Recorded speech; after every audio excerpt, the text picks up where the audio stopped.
This is the OSU Collegiate League Fall 2022 tournament. This video will cover the Tier 1 Finals week that happened on the weekend of November 5th through 6th of 2022. Here you see are the top 6 teams that are left standing in Tier 1, as you have all 4 universities from Canada that are left standing, and Binus University from Indonesia and University of Washington from the United States from the winner's side as well.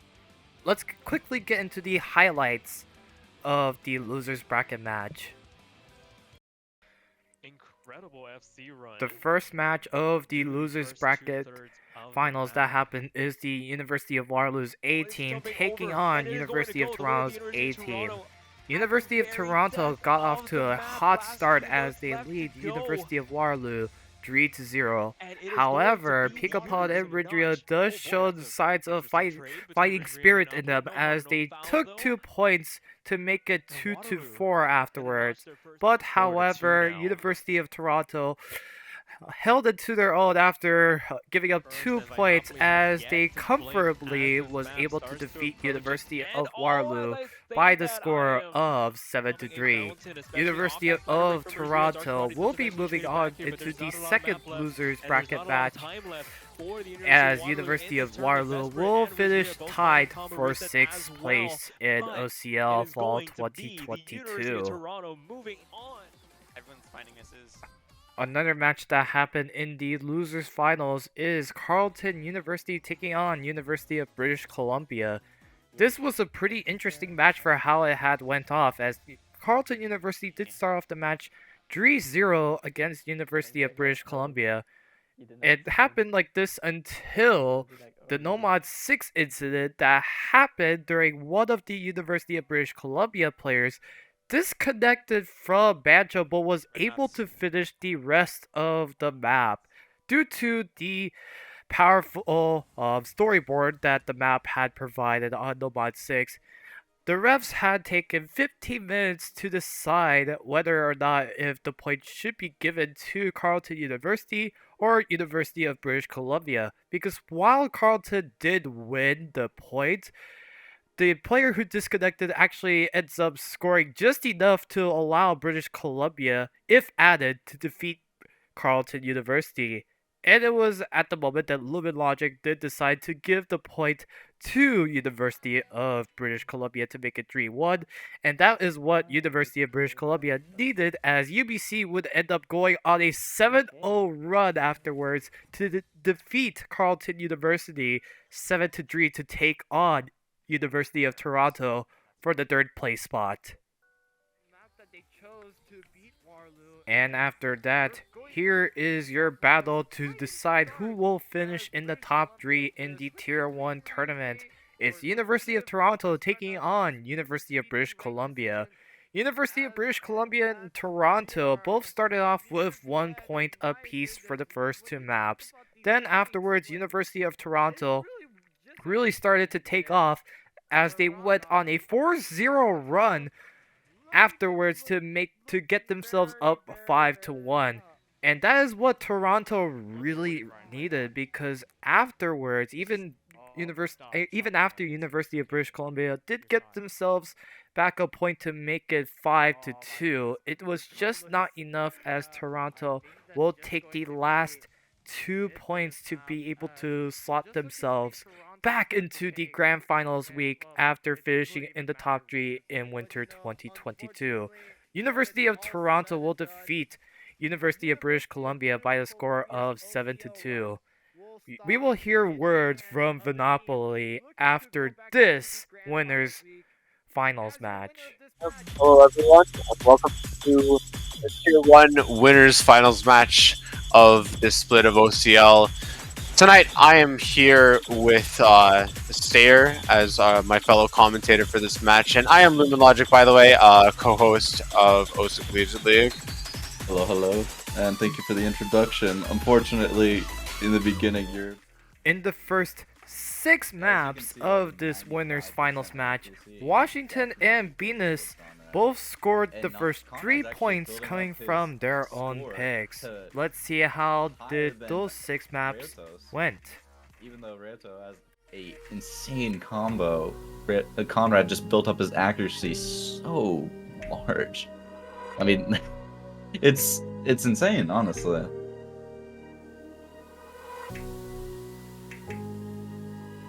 As we come into the slow sliders, hopefully.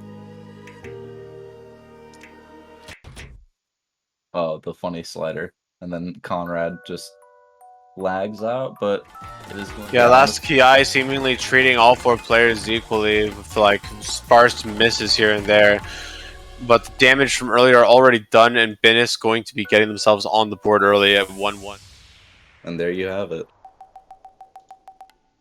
A 295% score. Now, will Binus have the opportunity to be able to claim they could have picked and chosen the 1v2?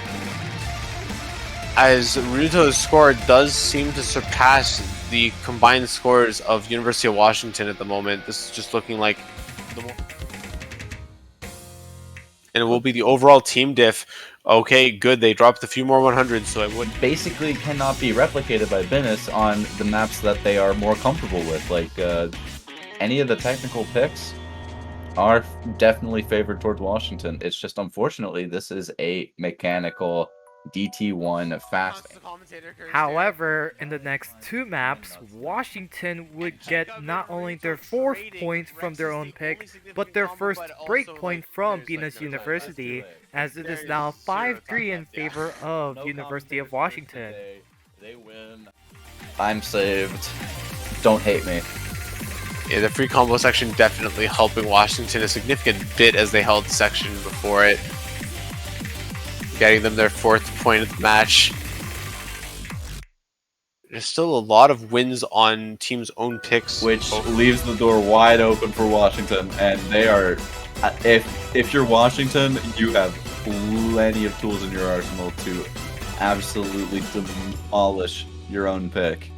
But oh my god, only after they demolish Binus's pick. That is an insane team score by Jacob and Conrad.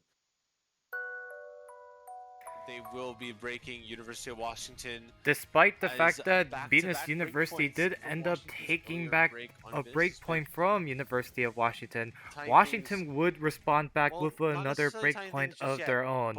And before you know it, it is now 6-4 in favor of University of Washington.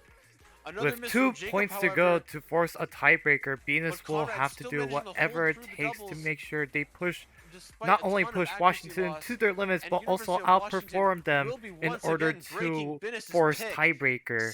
Can they do it? Working out the way they planned, as we once again have Ruto holding by themselves on a massive combo. Will finally miss, but will surpass 500k team score, and that'll be so easily enough damage. Continuing to struggle, especially with the last pick in the hands of Binus University, they have decided to go with No Mod 2. Interestingly, Washington has decided to do a player switch, as Conrad Minna will be switching out for DNFD. Regardless, this map has been way too close to be called. Who will win this No Mod 2 map in the most crucial setting of them all? Can University of Washington finish off Binus University, or can Binus University force a tiebreaker? Especially as Jacob still holding into solo. Lead flipping over to University of Washington on Binus's pick. 2 minutes left to go. Combos for Ruto and Jacob still intact as we hold through the solo.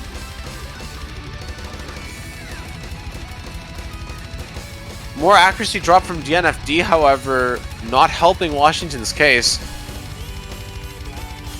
And Jacob holding through the entire solo, increasing Washington's lead as he does so. Looking to take it home, but Jacob misses! Oh my god! And Ruto still holding 1500 combo along with a strong supporting combo from Rexus above 900 now. God. And lead immediately on the side of Binus. This is looking like a tiebreaker moment. Oh my god! I thought I was gonna be wrong. I thought I cursed them so early. And both players holding through the most space stream in the entire map. unless I'm forgetting something in the outro. But just look at how quickly that lead swept over to Binus and continued to increase to the largest lead seen so far in the last 5 minutes. It is guaranteed at this point. A tiebreaker is inevitable. Toybreaker hype is inevitable in the winners finals of Tier 1. With Binus University scoring the last 2 points, Binus has forced a tiebreaker against University of Washington. Now we are here at Energy Drink Co, where these two teams will have to play against each other to decide who will win this match to not only advance into the Winners Grand Finals, but also guarantee themselves a top 2 finish. The remix of Energy Drink Co, Lane Chan.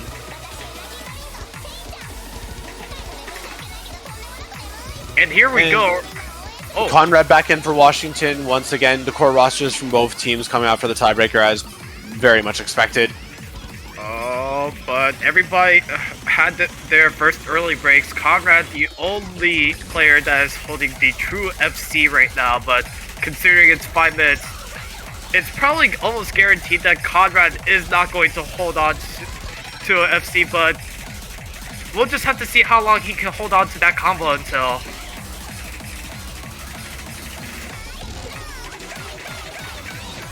And Jacob and Rex is going to be the first big trade of the map. Yeah. And right now, it's so far advantage in favor of Washington, but Conrad will lose his full combo right now. Now it's just Jacob Dree. What did he miss on, though? I don't know. There's so much going on right now. But all that being said, however, is that Jacob Dree is holding the combo advantage slightly over Rudo, but Jacob will find a break just when I say that. So now, Binus with the opportunity to strike back. Wait a minute, is Rudo playing with Hidden? Oh yeah, that's been happening. Yes. What the? Some people do Hidden on tiebreaker just as a preference, so that's likely what it is here. Oh my goodness. Okay, we are getting into the first Ki section. Rudo with the high combo right now. Wait, no, Jacobs was a bancho error. He still is holding on to his combo right now. But however, so much is going on as Binus did have the chance to take the lead, but Rexy's with the accuracy drop and Rudo with the break. Wait a minute. All of Binus down. Oh my goodness. It's Jacob and Conrad both holding significant combos for University of Washington to extend their lead. Oh my goodness, this is... It's just only gets But insane Jacob from here. under-aiming a triple. Oh no, everybody just lost their big combos right now. Oh, Conrad missed aiming on that jumps right there. But that 1200 combo from Jacob doing significant damage, increasing their overall team lead to 50,000 points over Binus for the first half of the map. Jacob Dree will find the drop now. It's just Rudo and Rexy's having the high combo right now, and Rexy's won't find the drop and some accuracy drops from both Binus players. However, now it's just Rudo with the high combo, but we'll also take a break on that slider burst section right there. Rex is missing on the 1/3. I can't, not like this. Oh my goodness, this is just unfortunate that Binus is just, I don't know, they're trying their hardest to like really try to create some really high combo to catch up with Washington, but Washington is now extending their lead to about 50,000 points right here. Jacob Dree and Conrad doing whatever they can to make sure they can advance into the Winners Grand Finals, and you have all of Washington basically watching this match to see them being able to perform. And oh my goodness, Conrad with the break right there. Trade between Ruto and Conrad. It will once again favor Washington, as once again Jacob the largest combo on the board. And once again, Washington extending their lead further away from Binus' grasp. It's just It's only going to get bigger from here unless it's Jacob. Oh my gosh! A double miss from Washington! Washington with the team reset! It's just Binus now with an opportunity to catch up, but the question is, can Rexy's hold on? The lead is quickly shifting leftward. Oh my goodness. Conrad break-in is only going to get that lead closer on the red side. It's 30,000 points. Oh my goodness. Down to 20,000. They do have enough time. They just have to break. hold a little longer. Oh, some 100s from Rexy's, however. And it's now going to switch over to the red side. But Jacob and Conrad also holding decent combos on their own. But if it just won't match though. No, Jacob 3! Rexy will Rex... break! But no, Runo will still hold on! This is still combo advantage to Binus, and we're at the end of the map. And Binus gonna steal it at the last seconds of the map. And with these crazy sliders right there, that is not going to do a thing as your winner of this match and advancing into by a slim margin and with very little time left to go. Binus University pulled off the unthinkable as they will defeat University of Washington to advance into the winners grand finals. Now the moment you all have been waiting for, the interviews from two teams. We will begin things off with Monopoly from University of Toronto, and then afterwards, Binus University after their win against University of Washington. Could I get your thoughts about how the weekend went for you guys? Pretty good. I think Waterloo, we were kind of scared of Picapone because he's like probably one of the best players in the tournament, in my opinion, I think.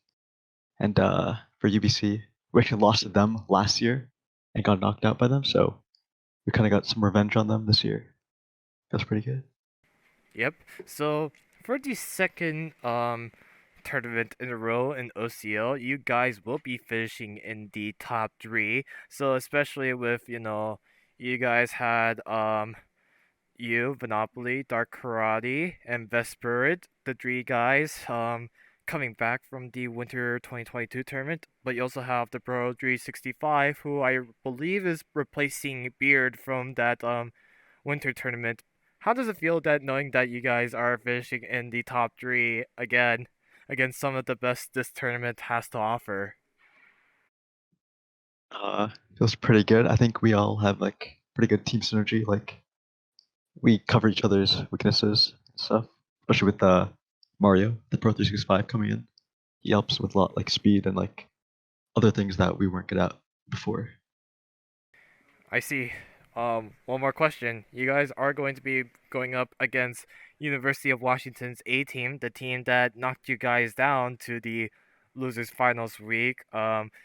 Especially with grand finals being intact, you guys are going to be playing potentially 3 times in the grand finals map pool against Washington and potentially Binus University. So what is your guys' strategy coming into this grand finals week?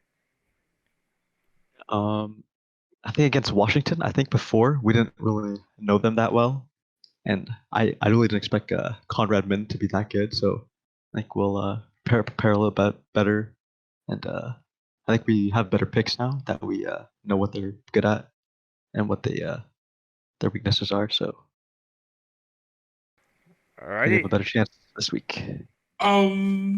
I think from my perspective, it is a very hard match. Of course, we went into tiebreaker, but we still got it. Of course, the tiebreaker was fun, and there is a break point, but we bounce back, of course, and then the rest is up on the vote.